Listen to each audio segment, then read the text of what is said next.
Don Rickles made a career out of roasting everyone. Nobody was safe. He would look Frank Sinatra in the eye and call him a mob boss. He'd take a shot at Johnny Carson in the middle of his own talk show. Even his closest friends, like Bob Newhart, weren't spared. He built his reputation by making people laugh, while cutting them down with sharp insults that somehow still felt affectionate. But every so often, there was someone who seemed to bring out a different edge in Rickles, someone who didn't get the same warmth underneath the venom. And according to many who watched closely, there was one man Rickles truly seemed to dislike more than anyone else. That man was Ernest Borgnine. It might sound strange at first. After all, Borgnine was one of Hollywood's most beloved actors. He wasn't the slick leading man type, but rather the working-class everyman who made audiences believe in real human characters. In 1955, he shocked the industry when he won the Academy Award for Best Actor for his role in Marty, a small and tender film about a lonely Bronx butcher who just wanted to find love. Borgnine's wide grin and gap-toothed smile made him instantly recognizable, and his ability to move between villains, tough guys, and comedic roles gave him one of the most versatile careers in Hollywood. But for Don Rickles, the Oscar winner was more than just another celebrity to roast. When Rickles took aim at Borgnine, the barbs always seemed a little sharper, the digs a little harsher. He would jab at Borgnine's round face, mock his string of marriages, 5 in total, and even belittle his role on the popular TV comedy McHale's Navy. While most stars laughed off Rickles' insults and even leaned into the joke, with Borgnine it often felt different, like the comedian was expressing something deeper. Imagine it. Rickles on stage in Las Vegas, the lights blinding, the crowd roaring, as he zeroes in on Borgnine, sitting in the audience. "Arnie, look at you," Rickles might sneer. "You won an Oscar, and now you're the captain of a rowboat with clowns. What happened to you?" The audience would laugh, but those who knew Rickles could sense that the affection he normally carried under his insults wasn't there. This sets the stage for one of the more peculiar relationships in Hollywood history. Two men, both veterans of World War II, both respected in their own fields, yet somehow never seeing eye to eye. One was a merchant of venom, who turned cruelty into comedy. The other was the Oscar-winning actor, who seemed to represent a more grounded kind of Hollywood success. And when their paths crossed, sparks didn't fly, but daggers often did. Over the next 2 hours, we're going to peel back the layers of this story. We'll explore the lives of Don Rickles and Ernest Borgnine, their childhoods, their careers, their triumphs and failures. We'll look at the moments where their worlds collided, the digs that cut deeper than jokes, and whether Rickles' apparent hatred was real or just another act for the spotlight. Because this isn't just a tale about two famous men. It's about how comedy, fame, ego, and insecurity can turn even the smallest rivalry into a story worth remembering. Don Rickles was known as Mr. Warmth, a man who made the world laugh while hiding genuine kindness under his insults. But when it came to Ernest Borgnine, many wondered if that warmth ever truly existed. Don Rickles was born Donald J. Rickles in Queens, New York, in 1926, the only child of Jewish parents. His father, Max, worked in insurance, while his mother, Etta, was a homemaker who would remain one of the most important figures in his life. Like many children of immigrants in New York at the time, Rickles grew up surrounded by a mix of cultures, languages, and attitudes, all of which would later feed into the sharp observational humor that made him famous. But before comedy, before the lights of Las Vegas, Rickles' life took a very different path. At 18, just as World War II was drawing its final brutal chapters, Rickles enlisted in the United States Navy. He served as a seaman first class on the motor torpedo boat tender USS Irene in the Pacific Theater. His time in the Navy shaped his discipline, his worldview, and his deep appreciation for camaraderie, but also planted the seeds of the humor he would later unleash. Surrounded by sailors, Rickles found that a quick wit could diffuse tension and build bonds. Making fun of his fellow servicemen became his earliest training ground. When the war ended, Rickles returned home with a new determination. He used the GI Bill to study acting at the American Academy of Dramatic Arts. For years, he pursued the dream of becoming a serious actor, auditioning for plays and television roles. But Hollywood wasn't eager to cast him as a leading man. His look didn't fit the square-jawed ideal, and his early roles were small, forgettable parts. Rejection after rejection pushed him toward another outlet, stand-up comedy. Rickles began performing at small clubs, and at first he stuck to the conventional style of the era, jokes, setups, punchlines. But it wasn't until he started responding to hecklers that he discovered his true gift. When someone in the audience shouted at him, Rickles fired back with a stinging insult. The crowd erupted. He realized that his insults got a bigger laugh than his rehearsed material. Slowly, he leaned into it, building an entire act around spontaneous verbal attacks. It was risky, but it made him stand out in a crowded comedy scene. By the mid-1950s, Rickles had taken his act to Las Vegas. He became a sensation almost overnight. Audiences had never seen anything like him. A man who could walk onto a stage and dismantle a room full of celebrities with nothing but insults. Frank Sinatra became a turning point in his career. When Rickles mocked Sinatra to his face, calling him a hoodlum, a punk, even joking about the mob, people expected trouble. Instead, Sinatra loved it. If Sinatra approved, everyone else could laugh too, and Rickles' reputation skyrocketed. From there, his nicknames followed.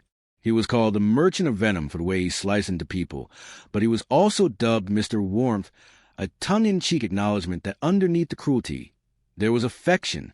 Rickles himself always insisted that he never meant to hurt anyone. His insults, he said, were a form of inclusion, a way of making people part of the show. Television made him a household name.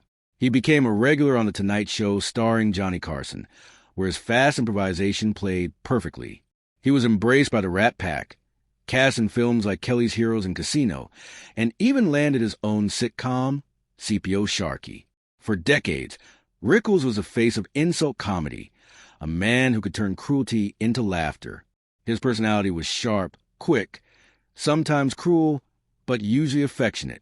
With most targets, the sting of his words was softened by the twinkle in his eyes and the warmth behind the bite. But not always.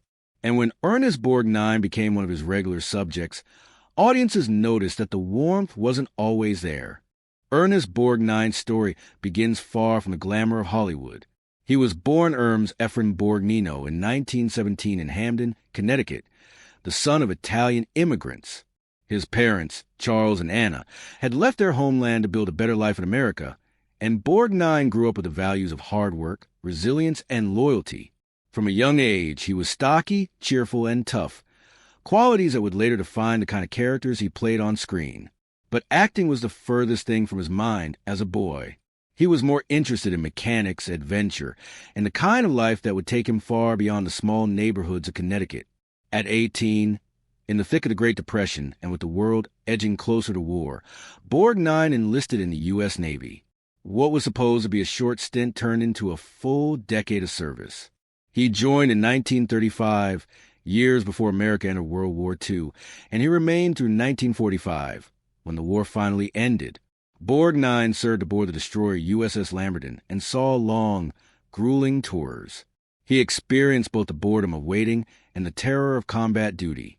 By the time he left the Navy, he had risen to the rank of gunner's mate first class.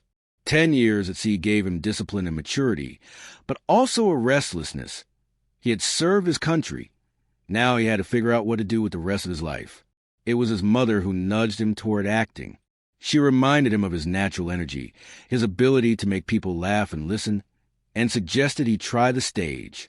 Taking her advice, Borgnine enrolled in the Randall School of Drama in Connecticut, and by the late 1940s, he was performing in regional theater. His presence was undeniable. He wasn't conventionally handsome, but he had a face you couldn't forget, expressive, craggy, capable of menace or tenderness. Broadway noticed, and soon after, Hollywood did too. His breakthrough came in 1953 when he was cast as a cruel, sadistic Sergeant Fatso Judson in From Here to Eternity. The role was small but unforgettable.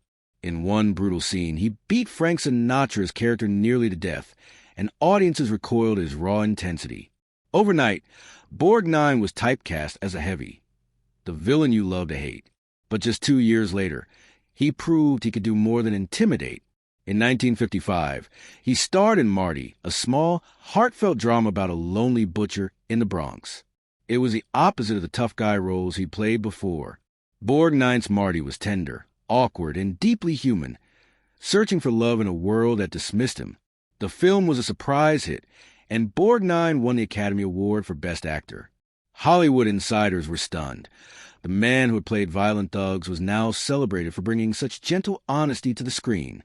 From there, his career was a study in versatility. He played villains in Bad Day at Black Rock, rugged men in westerns like The Wild Bunch, and comedic leads as the lovable Commander Quentin McHale in the TV series McHale's Navy. Unlike many actors, Borgnine was never trapped in one role. He could be dangerous, funny, or tender, sometimes all in the same film. What made him beloved wasn't just his range, but his personality. Borgnine was approachable, modest, and proud of his working-class image. He wasn't Hollywood royalty. He was the kind of star you felt you could have a beer with, a man who never forgot where he came from. That everyman quality would stay with him for his entire career, setting him apart from the polished glamour of other leading men. By the early 1960s, Don Rickles and Ernest Borgnine were both names people recognized, but they had arrived at their fame from entirely different directions. Rickles was carving out his reputation in smoky nightclubs and glittering Las Vegas casinos, perfecting the insult-driven comedy act that made him stand out in an era still dominated by conventional joke-tellers. He was a new kid on the block in Hollywood's social scene, sharp-tongued, fast-moving, and always ready to use his wit as a weapon. Borgnine, by contrast, was already a fully established movie star. His Academy Award win for Marty in 1955 had cemented him as a serious actor, and in the years since, he had built a body of work that stretched across genres. By the 1960s, he wasn't just known as a sensitive butcher of Marty. He was a villain in Bad Day at Black Rock, the tough outlaw in The Wild Bunch, and the lovable lead of McHale's Navy. Borgnine could walk onto a Hollywood lot and command respect. Rickles, meanwhile, was still dismissed by some as just a comedian, funny, yes, but not a serious talent. One thing they did have in common was their service in the U.S. Navy. Borgnine had spent a full decade at sea, enlisting in 1935 and serving until the very end of World War II in 1945. Rickles had joined later, in 1944, serving in the Pacific Theater as a seaman aboard the USS Cyrene. For many veterans, military service was an unshakable bond, a point of mutual respect. But between these two men, it didn't quite play out that way. Instead, their Navy background became another subtle point of contrast. Borgnine, the career sailor who had given 10 years of his life to service. Rickles, the 2-year wartime enlistee who moved on quickly to pursue entertainment. On paper, they shared pride in their service, but in practice, it only deepened the divide between them. That divide became even clearer in the social world of Las Vegas and Hollywood. Rickles was a fixture at the Sand Hotel and Casino, where he roasted celebrities and politicians in front of packed audiences. His association with Frank Sinatra and the Rat Pack boosted his reputation. If Sinatra could laugh at being called a mobster, then everyone else could too. Borgnine, meanwhile, was being invited to the Academy's most prestigious events, working alongside directors like Robert Aldrich and starring in projects that critics took seriously. Their paths crossed often at parties, award shows, and private gatherings, but they never seemed to blend into each other's circles comfortably. Part of it came down to perception. Borgnine had the Oscar, the proof that he was more than just a face in the crowd. He had already climbed to the peak of his profession and earned the industry's highest honor. Rickles, for all his popularity, was often seen as someone who made a living poking fun at the real stars rather than being one himself. That dynamic, Borgnine the respected actor and Rickles the comic outsider, planted the seeds of tension. Rickles could roast Sinatra and Carson because they embraced the joke. With Borgnine, however, the gap in prestige seemed to make every insult sting just a little more. The 1960s were an era when both men were enjoying career highs, but as they kept crossing paths in the same rooms, the differences between them stood out more than the similarities. For Rickles, who thrived on tearing down those he envied or resented, Ernest Borgnine was too tempting a target to resist. Don Rickles built his career on roasting. He could look at Frank Sinatra, a man both feared and adored, and call him a thug to his face. He'd greet Ronald Reagan with a line that cut through political formality, then turn around and dismantle Johnny Carson in front of his own studio audience. The beauty of Rickles' style was that, underneath the sting, there was always a wink. His victims were in on the joke, and the laughter was shared. That balance, cruelty laced with warmth, was what made Rickles stand apart. But when it came to Ernest Borgnine, that balance wasn't always there. The edge sharpened, the warmth faded, and the jokes carried a bite that seemed more personal than playful. Audiences could feel it, even if they couldn't always put their finger on why. Rickles often started with Borgnine's appearance. Borgnine's face was unforgettable, broad, gap-toothed, framed by an easy grin that had charmed audiences since the 1950s. But for Rickles, it was an easy bullseye. He called Borgnine a meatball, joked that his face looked like it had been put together by a committee, or pointed to that wide smile as though it were a flaw rather than a trademark.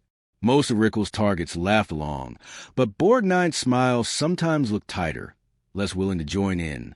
Then there were the marriages. Borgnine married 5 times, and the tabloid attention followed him for decades. His whirlwind union with Broadway legend Ethel Merman lasted just 32 days, one of the shortest celebrity marriages on record. Rickles never let him live it down. On stage, he would smirk and ask Borgnine if he was registered at divorce court, or suggest that his ex-wives had formed a support group. For the audience, it was hilarious. For Borgnine, it meant his personal life, already dissected by the press, was now part of Rickles' public routine. And perhaps the harshest jabs were about Borgnine's television work. In the 1960s, Borgnine found huge success with McHale's Navy, playing the mischievous Commander Quentin McHale. The show was a light-hearted comedy, loved by families across America. But in the hierarchy of Hollywood, television comedy was still seen as second tier compared to film. Rickles seized on that. He called Borgnine the Admiral of Dinghies, or joked that winning an Oscar only to end up running a boat full of clowns was the ultimate downgrade. The crowd would howl with laughter, but there was a sting in the way Rickles delivered those lines, as if he genuinely believed Borgnine had squandered his talent. The reactions in the room were mixed, though rarely voiced. On the surface, everyone laughed. After all, this was Don Rickles. Roasting was his job. But insiders noticed the difference. When Rickles went after Sinatra or Carson, his eyes twinkled and his insults carried affection. When he tore into Borgnine, the twinkle dimmed. It didn't feel like inclusion. It felt like a dismissal, as though Rickles was putting Borgnine in his place rather than inviting him into the joke. For audiences, it was entertaining. For Borgnine, it was something else entirely. Each insult, each jab at his appearance, his marriages, or his career choices added another layer to the unspoken divide between the two men. And while Rickles thrived on those laughs, it became increasingly clear that Borgnine was a rare target who never fully melted under Mr. Warmth. For all the sharpness of Don Rickles' attacks, Ernest Borgnine rarely showed any signs of irritation in public. In interviews, when asked about being roasted, he often laughed it off. He would shrug, flash that unmistakable grin, and say that Rickles was just doing what he did best. Borgnine's reputation in Hollywood was that of a good-natured man, approachable and down-to-earth, someone who didn't carry grudges. He came across as a kind of actor who rolled with the punches, on screen and off. But those who knew him more closely suggested there was another side to the story.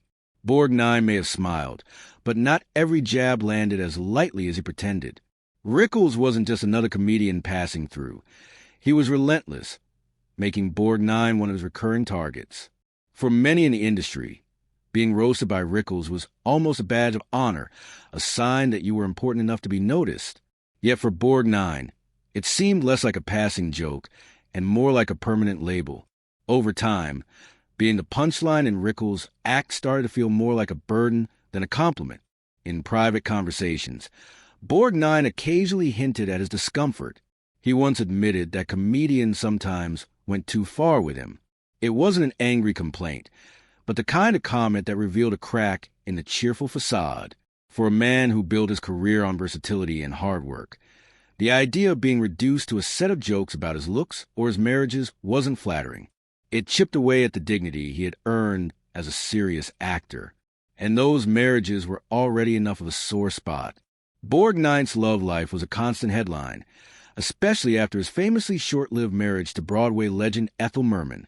Lasting just over a month, It became one of the most talked-about celebrity unions of its time. The tabloids feasted on the drama, painting Borgnine as unlucky, unstable, or both when it came to love. He married 5 times in total, and even when his later relationships brought him genuine happiness, the shadow of those earlier, failed unions lingered. Rickles, of course, saw the headlines as material. To him, Borgnine's personal life was fair game. On stage, he would reduce those failed marriages to punchlines, drawing raucous laughter from audiences who already knew the gossip. For Borgnine, though, it meant that wounds he would have preferred to close kept being reopened. Every time he walked into a room where Rickles had the microphone, he knew his past would be dragged out and put on display for laughs. What made it sting more was the contrast. Borgnine was respected by his peers, beloved by fans, and had the kind of long-lasting career that many actors envied. Yet, when Rickles got hold of him, he was no longer the Academy Award winner, the versatile performer, or the Navy veteran who had served his country for a decade. He was simply the round-faced guy with too many ex-wives and a TV show about a bunch of goofball sailors. Publicly, Borgnine kept smiling. Privately, there were signs he wished Rickles would ease off. For a man who prided himself on his resilience, being the permanent punchline sometimes felt like too much. And while Rickles thrived on turning discomfort into comedy, Borgnine was one of the few who never quite found the joke funny. By the time the 1970s rolled around, both Don Rickles and Ernest Borgnine had become household names, though their careers traveled very different paths. Rickles had cemented himself as the merchant of venom, the man audiences could count on to roast anyone without hesitation. Borgnine, meanwhile, transitioned into a reliable character actor, taking on roles that showcase both his versatility and his resilience in an industry that often forgets its stars. For Rickles, the 1970s and 1980s were a golden stretch. He became a fixture on television talk shows, especially The Tonight Show starring Johnny Carson. His sharp, rapid-fire style made him one of Carson's favorite guests, and audiences tuned in just to see Rickles let loose. In Las Vegas, he remained a headlining act, drawing crowds who knew they'd be skewered the moment they stepped through the door. As the years went on, Rickles adapted his act for new audiences, eventually lending his unmistakable voice to Toy Story in 1995, where he played Mr. Potato Head, a perfect fit for his sarcastic, no-nonsense persona. Borgnine, on the other hand, carved out a different niche. After winning his Oscar in 1955, he continued to find steady work, though not always in glamorous leading roles. He became one of Hollywood's most dependable character actors, popping up in projects that demanded presence and authenticity. In 1972, he was part of the star-studded cast of Poseidon Adventure, one of the decade's defining disaster films. Later, he lent grit and gravitas to cult classics like Escape from New York, 1981, where he played the cab driver cabbie, and he brought warmth to television audiences as Dominic Santini in Airwolf during the mid-1980s. Even in smaller guest appearances, Borgnine had a way of grounding a story. He was believable, whether as a villain, a hero, or the comic relief. The contrast between the two men couldn't have been sharper. Rickles thrived on being part of Hollywood's comedy elite, rubbing shoulders with legends like Sinatra, Carson, and Dean Martin. He was loud, brash, and built his fame on never backing down from a joke. Borgnine, by contrast, was humble and hardworking, an actor who didn't chase the glitz but instead embraced whatever role came his way. He wasn't flashy, but he was consistent, a craftsman who loved the work more than the spotlight. This difference in style also underscored their rivalry. Rickles represented the showman's path in Hollywood, fast, cutting, and always demanding attention. Borgnine embodied the everyman actor, approachable, reliable, the kind of performer who elevated a film without ever stealing it. To audiences, both men were icons, but to each other, the contrast would feel like a competition. Rickles might look down on Borgnine's steady, but sometimes uneven career, while Borgnine may have quietly resented being reduced to a punchline by a man whose fame came from telling jokes rather than delivering performances.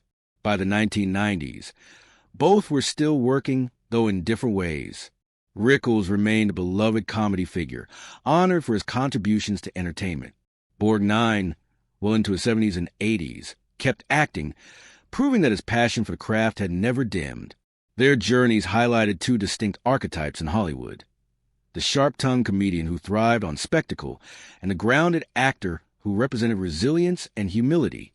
And while the public adored both, the personal divide between them remained, a quiet rivalry defined not by direct conflict, but by the very different ways they lived out their stardom. On stage, Don Rickles was the undisputed king of insult comedy, quick, sharp, and merciless. His persona was built on tearing others down, calling out flaws, and landing blows that would have ended most friendships if they weren't delivered with perfect timing. To the public, he was the merchant of venom, yet those who knew him personally told a different story. Offstage, Rickles was loyal, gentle, and surprisingly affectionate. His lifelong friendship with Bob Newhart became legendary in Hollywood circles. The two men traveled together, dined together, and shared countless moments of quiet humor far removed from Rickles' stage fire. Friends often described him as someone who would call daily just to check in or send handwritten notes of encouragement. For all his bluster under the spotlight, Rickles' private self was rooted in love and loyalty. Ernest Borgnine's image, however, worked in reverse. Publicly, he was the warm, approachable everyman. He carried himself with an openness that made fans feel like they knew him. His hearty laugh, broad smile, and genuine interactions at fan events made him seem like one of Hollywood's most accessible stars. To audiences, he was a lovable tough guy, someone you could share a drink with at the corner bar or trust to steer a sinking ship to safety. Borgnine built a career on embodying roles that felt grounded and human, and that same energy flowed into his public persona. But behind the curtain, his private life was far more complicated. His 5 marriages told a story of personal struggle and heartbreak. His brief 32-day union with Ethel Merman was one of Hollywood's shortest and most infamous marriages, ending almost as quickly as it began. Borgnine himself admitted that it had been a mistake, a union built on impulse rather than compatibility. Other marriages ended in divorce as well, creating a pattern of personal turmoil that followed him for decades. By the time he found lasting stability later in life, the earlier chaos had already shaped his reputation. It was in this contrast that Rickles found ammunition. To a comedian who thrived on exposing the gap between image and reality, Borgnine was an easy mark. The public saw him as cheerful and steady, but Rickles knew the rocky marriages and personal headlines were ripe for ridicule. And because Rickles often named his barbs at the contrast between who people were and who they pretended to be, Borgnine's carefully maintained warmth became, in Rickles' eyes, a target rather than a shield. Their temperaments were different enough to deepen the divide. Rickles, for all his ferocity on stage, valued loyalty and stability in his personal life. Borgnine, while steady in public, lived a private life of disruption and reinvention. Whether consciously or not, Rickles may have seen Borgnine's struggles as weaknesses to exploit, fueling jokes that cut deeper than his usual banter. To the audience, the irony was almost invisible. They laughed at Rickles' venom and continued to adore Borgnine's warmth. But behind the spotlight, those very differences in private character and public image only sharpened the edge of their uneasy relationship. The question that lingers over their story is simple yet slippery. Did Don Rickles truly hate Ernest Borgnine, or was it just another extension of his act? Rickles built his career on crossing lines and making audiences laugh at things they weren't supposed to laugh at. Hatred, or at least the illusion of it, was part of the performance. But when you look at his treatment of Borgnine compared to others, it's hard to dismiss the possibility that this particular target carried a different weight. The evidence for genuine dislike is clear enough. For one, Rickles' jokes about Borgnine were unrelentingly harsh. With Sinatra, he could be brutal, but there was always affection underneath the sting. He'd insult Frank to his face, then turn around and call him a great friend. With Bob Newhart, his punches felt more like taps, part of a running inside joke that both men enjoyed. But with Borgnine, the barbs rarely softened. Rickles went after his looks, his personal life, and even his career choices with consistency that bordered on fixation.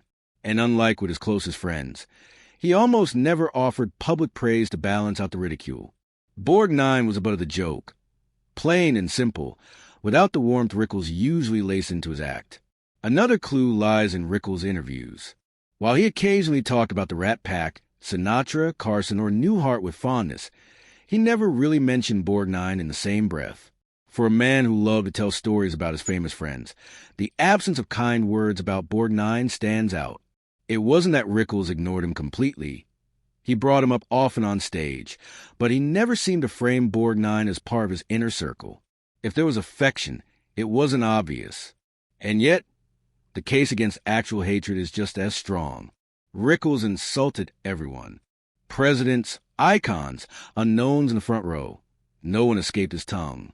To be skewered by Rickles was, in its own way, a sign that you mattered. Borgnine may simply have been unlucky in how his public life gave Rickles endless material. A face that stood out, a string of headline marriages, a television role ripe for parody. To Rickles, this was a gold mine. It's possible the difference wasn't that Rickles hated Borgnine, but that Borgnine didn't play along as easily as others did. Sinatra relished the jokes. Carson leaned into them. Newhart deadpanned his way through them. Borgnine, by contrast, smiled politely, but never gave Rickles the banter he thrived on. Without that rhythm, the jokes felt one-sided, harsher, even cruel. There's also the lack of any real feud. Hollywood history is filled with rivalries that turn into shouting matches, lawsuits, or public takedowns. Rickles and Borgnine never reached that point. There were no screaming matches reported, no bitter interviews, no dramatic scenes at parties. Whatever existed between them stayed within the realm of jokes and the subtle tension beneath them. So, did Rickles truly hate Ernest Borgnine? Perhaps not. Hatred may be too strong a word. What seems more likely is that Rickles saw in Borgnine an irresistible target. Someone whose vulnerabilities could be mined endlessly for laughs, but who never became a friend close enough to soften the blows. To the audience, it looked like disdain. To Rickles, it might have been business as usual. As the years passed, both Don Rickles and Ernest Borgnine found themselves in the rare position of aging into Hollywood institutions. They had started as outsiders, Rickles, the struggling actor who reinvented himself as a comic assassin, and Borgnine, the Italian-American Navy veteran whose heavy features defied the leading man mold. Yet by the twilight of their careers, both men had earned the kind of respect and affection that only comes with decades of staying power. For Rickles, the 1990s brought a remarkable resurgence. Younger audiences who had never seen him in Las Vegas discovered him in Pixar's Toy Story, 1995, as the voice of Mr. Potato Head. The role was a masterstroke of casting. The toy's sarcastic barbs and grumpy demeanor were tailor-made for Rickles' sharp tongue. He reprised the role in the sequels, ensuring that an entirely new generation grew up with his brand of humor, even if they didn't know his long history.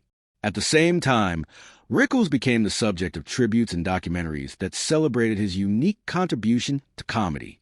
He received the Johnny Carson Award for comedic excellence, and comedians across the industry lined up to honor the man they had grown up idolizing.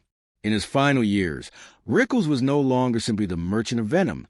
He was a treasured elder statesman of comedy. Borgnine, meanwhile, never truly slowed down. Even into his 80s and 90s, he continued to work steadily, defying the assumption that age would sideline him. He gave voice to the character of Mermaid Man in Nickelodeon's SpongeBob SquarePants, winning a whole new fan base of children who had no idea they were listening to an Academy Award-winning legend. He made appearances in films like Gattaca, 1997, and Red, 2010, often in roles that played on his longevity and charm. In interviews, he would frequently say that acting kept him young, and his enthusiasm for the craft never dimmed. By the time he reached his 90s, he had become one of Hollywood's most beloved elder figures, admired not only for his talent, but for his perseverance. Despite working in the same industry for more than half a century, Rickles and Borgnine's paths rarely crossed in their later decades. The biting stage jokes that had once defined their strange dynamic gradually faded into memory, replaced by tributes to each man's unique legacy. If there was ever true animosity between them, time seemed to bury it beneath layers of achievement and nostalgia. When Rickles passed away in 2017 at the age of 90, he was remembered as a groundbreaking comic who had changed the rules of entertainment. When Borgnine died in 2012 at the age of 95, the tributes poured in for a man who had embodied Hollywood's everyman, a performer who made audiences believe in his characters no matter how outlandish the story. Both men ended their journeys as icons, though of very different kinds. Rickles' legacy was built on words that stung, but made people laugh. Borgnine's was built on performances that touched hearts and stood the test of time. Together, they represented two opposing yet equally enduring visions of what it means to leave a mark on Hollywood. When the dust of their long careers settled, what remained was not a feud that had torn Hollywood apart, but two very different legacies shaped by two very different men. Don Rickles and Ernest Borgnine were never destined to walk the same path, and perhaps that was why their dynamic fascinated audiences so much. Rickles left behind a comedy style that changed the landscape of entertainment. Before him, insult humor had existed, but no one wielded it with the same speed, precision, and nerve. He showed that audiences would laugh at jokes that cut close to the bone, as long as the delivery carried timing and bravado.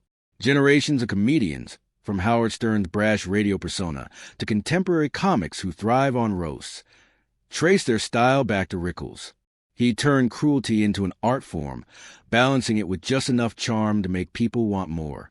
By the end of his life, he had become more than a comedian. He was a cultural touchstone, a reminder of an era when show business was about wit, danger, and the thrill of never knowing what would come out of someone's mouth next. Borgnine's legacy was of a different kind. With a career spanning more than 200 roles, he left behind a body of work that reflected the full range of human experience. He was a lonely butcher in Marty who won him an Academy Award, the hard-edged villains of the 1950s, the rugged survivors of the Wild Bunch, and the comic commander of McHale's Navy. He could shift from drama to comedy, from television to film, from voice roles to action epics, without losing the essence of who he was. His Oscar was just a beginning. The true testament to his craft was that he kept working year after year into his 90s. For Hollywood, he became the definition of the working actor, not flashy, not scandalous, but deeply committed to the art of storytelling. Their so-called clash wasn't about scandal or betrayal. It wasn't a headline-making feud like those that often dominate celebrity culture. Instead, it was about personality differences magnified by the spotlight. Rickles, sharp-tongued and relentless, needed targets to fuel his comedy. Borgnine, warm and approachable in public but carrying private struggles, made for an irresistible subject. What began as a series of stage jokes turned into something larger, an undercurrent of tension that audiences could sense, even if they couldn't define it. And yet, the story of Rickles and Borgnine was never one of outright enemies. They weren't rivals in traditional sense, nor did they ever exchange public barbs outside of Rickles' act. Instead, theirs was a curious footnote in Hollywood history, a reminder of how personalities clash, how humor can blur into cruelty, and how two legends can orbit the same world while never quite coming together. Rickles roasted everyone, but with Borgnine, the barb seemed sharper. Whether it was true hatred or simply an exaggerated act, the strange rivalry between the Merchant of Venom and Hollywood's everyman added another wrinkle to the broader tapestry of show business. It was a story of contrasts, venom and warmth, laughter and discomfort, words and performances. And in that contrast lies their shared legacy, two men so different who nonetheless left their mark on the same stage of history.